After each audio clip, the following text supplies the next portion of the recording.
Hi hello అందరికీ నమస్తే, good morning. నేను మీ శ్రీలీల.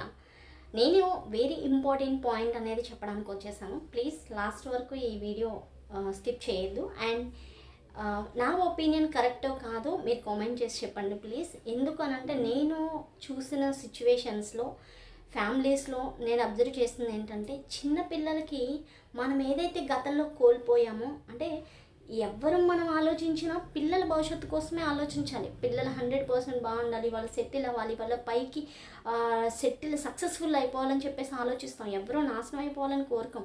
కానీ పేరెంట్స్ మనం అక్కడే మిస్టేక్ చేస్తున్నాం. వాళ్ళు ఇది అయిపోవాలి, అది అయిపోవాలి, మన ఇంటెన్షన్స్ వాళ్ళ మీద రుద్దద్దు. మనం ఏదైతే కోల్పోయామో అది వాళ్ళు ఖచ్చితంగా నెరవేర్చాలి, 100% వాళ్ళ స్టెబిలిటీకి వచ్చేయాలి, అదే ఖచ్చితంగా చేయాలి అంటే సో దిస్ ఈజ్ రాంగ్.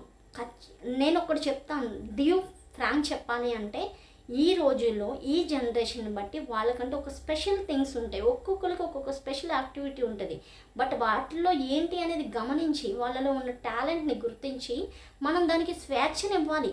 నువ్వు ఇది చేయకు, అది చేయకు అని చెప్పేసానంటే వాళ్ళు ఎందులోనూ రాణించలేరు. అలా అని వాళ్ళు అక్కర్లేని పనులు చేస్తాను, ఉపయోగపడలేని పనులు చేస్తానంటే దానికి ఎంకరేజ్ చేయమని నేను చెప్పట్లేదు. ఉపయోగపడాలి, తన భవిష్యత్తుకు ఒక పునాది అవ్వాలి. సో అలాంటి యాక్టివిటీస్ వాళ్ళ పిల్లల మైండ్లో ఉన్నాయంటే యాజ్ ఏ పేరెంట్స్గా మనం వాళ్ళకి 100% బ్యాక్ బోన్గా ఉండి వాళ్ళ లైఫ్ని సక్సెస్ అవ్వడానికి మనం ఒక అవకాశాన్ని ఇవ్వాలి. అంతేకాని నువ్వు ఇలా అవ్వాలి, అలా అవ్వాలి, నువ్వు ఇలానే ఉండాలి, వాళ్ళు మనకు బానిసలు కాదండి. మన రక్షణలో పెరగడానికి పిల్లలు ఉన్నారు, మనం కానీ మన రక్షణలో పెంచడానికి ఉన్నాం. అంతేకాని మన కమెంట్స్ ఏవైతే ఉన్నాయో వాళ్ళ మీద రుద్దేసి మీరు ఇలా అవ్వండి అంటే కరెక్ట్ కాదు. ప్లీజ్ అందరు పేరెంట్స్ గమనిస్తారని కోరుకుంటున్నా. Thank you so much. Please like and share and subscribe.